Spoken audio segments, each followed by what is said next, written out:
2023 is an insanely competitive year for foldable devices, with seemingly everyone trying to find the angle or the hook that will bring consumers in. As I approach my 2 months with the Razr Plus, I've noticed a lot of things about this device, where it fits in, what its strong points are, and I'm going to show you what makes this phone so great and sometimes terrible in this 2-month later review.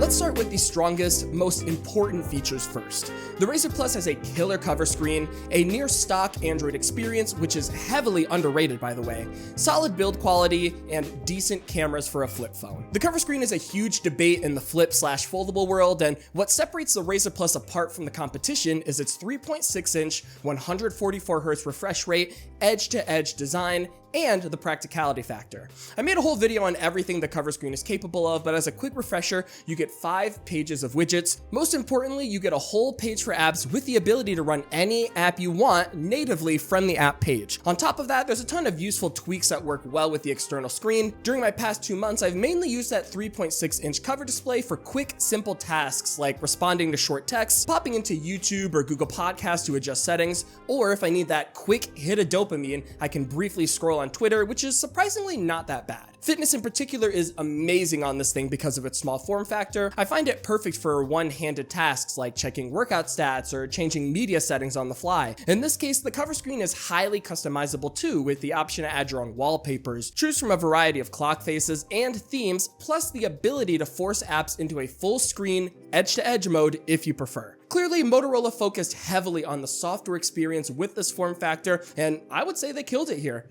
Speaking of software, that brings me to probably the most underrated aspect, which is how close to stock Android this phone really is. If you think about it, Motorola is basically the only manufacturer sticking this close to Google's interpretation of Android, at least on flip phones. Material U dynamic color themes are all throughout the OS, their home screen launcher is basically a carbon copy of the Pixel launcher, and for the most part, Motorola's skin over Android 13 is very bare bones with some tasteful additions. I'd even argue those tasteful additions are one that even Google hasn't caught up to yet, like a fully fledged desktop mode that rivals Samsung DeX. Motorola calls it ready for, and with just a USB cable and a computer, you can literally turn your Razr Plus into a desktop computer. There's a lot of different uses for it, but in my situation, I plugged the Razr Plus directly into my main computer, started the Ready For app, and then was immediately put into a desktop interface where you can use any apps that are installed on your phone, or use your phone as a hotspot. You can use it as a webcam. Even transferring files between the phone and the PC was very simple.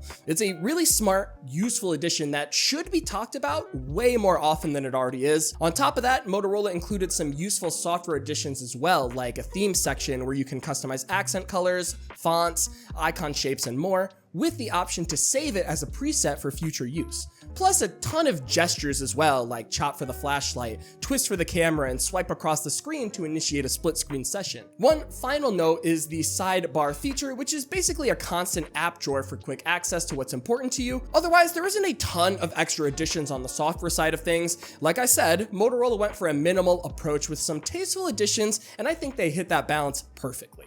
Moving on, we can get into how the build held up over the past 2 months. As you know, this phone is made out of brushed aluminum for the back and Gorilla Glass Victus for the cover screen. This whole time I've been using it without a case, which only resulted in some micro scratches for the external display. Otherwise, the phone is in great shape. I actually really like the brushed metal look. It holds up somewhat well while also feeling more grippy and just simply looking nicer for longer. The hinge still feels fine as well. However, something to notice compared to the Z Flip 5 or the Pixel Fold, I find the Razr Plus to be a little loose, wiggly at times, with the added mention of a slight creaking noises when unfolded. Also, the power button wiggles in place too, which does make it feel a little less premium. Definitely wasn't 100% like this when I first started. The creaking only occurred probably after the first month, but still, I thought it was something to know. One final note I wanted to mention is the design language in general. Motorola went for the curved corner, rounded edges approach. Subjectively, I love the curvy design because it's more comfortable to hold, and those curves give me a clean angle to open up the display with one hand. These are the biggest factors that might draw some to the Razr Plus, but I have one more surprise topic to touch on, and that's the camera. For this comparison, I used the Pixel Fold, which has an almost identical camera to the Pixel 7. Comparing these side by side, the shots on the Razr Razr Plus looked fine, but I couldn't help but feel every photo was too sharp and too vibrant. Of course, this comes down to personal preference, and truthfully, I kinda like it from the perspective of an average user. Photos that come from this phone are basically already edited and social media ready with how the final results look.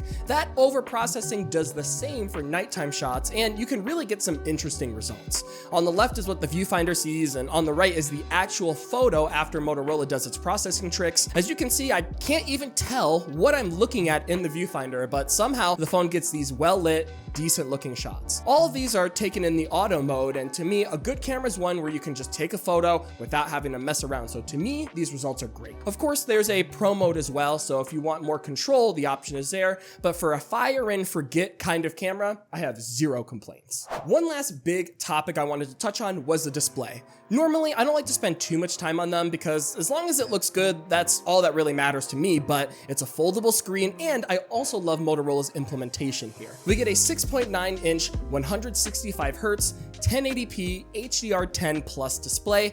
For me, the colors are on par with the Z Flip 5 as long as you're looking head on. However, when you look at an off angle, the colors do distort a bit. That tall screen is really awesome for vertical scrolling or gaming because touch controls sit farther to the edges of the screen. That leaves the center fully available for anything that you still want to look at. Not to mention, that crease is nearly invisible still after 2 months of use. Even looking at it super close up, the 2-month-old crease on the Razr Plus looks a lot better than the 2-day-old crease on my Z Flip 5. So do with that information what you will, but the Razr Plus has a good thing going on here. With all that said, I wanted to end this video talking about my likes and my dislikes. In this case, let's start with the dislikes first since I have a couple to go over. Nothing major, but first is performance. Overall, it's really good. In gaming, video watching, anything day-to-day is fine.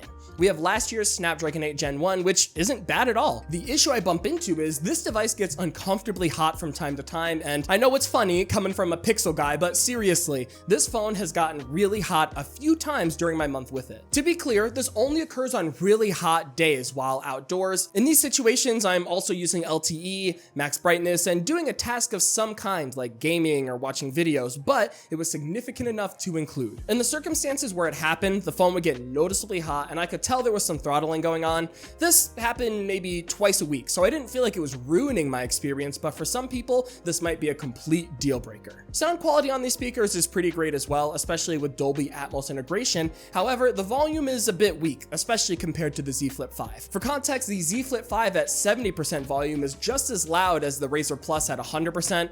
It's a small nitpick, but something important to know. Moving on to the likes, of course, the cover screen is awesome with its size and functionality. The fingerprint scanner is in a good spot too, whether it's folded or unfolded, with the speed to match. Fast charging is also so good on this device as well. It's not the fastest, but after dealing with the abysmally slow Pixel Fold charging speeds, getting to full battery in under an hour feels so good. If you couldn't tell, I really love fast charging on these phones. And lastly, my final like has to do with Motorola's clean software approach. The default experience is great. To add to that experience, I installed the Lawn Chair launcher on my device, and now it basically looks like a Pixel with the At a Glance widget with Motorola's minimal skin. It gives me a good insight into what it would be like if we had a hypothetical Pixel Flip or something like that. So 2 months later, it begs the question, did Motorola get the angle right here? Is the Razr Plus worth it? And is there a worthwhile experience to be had here?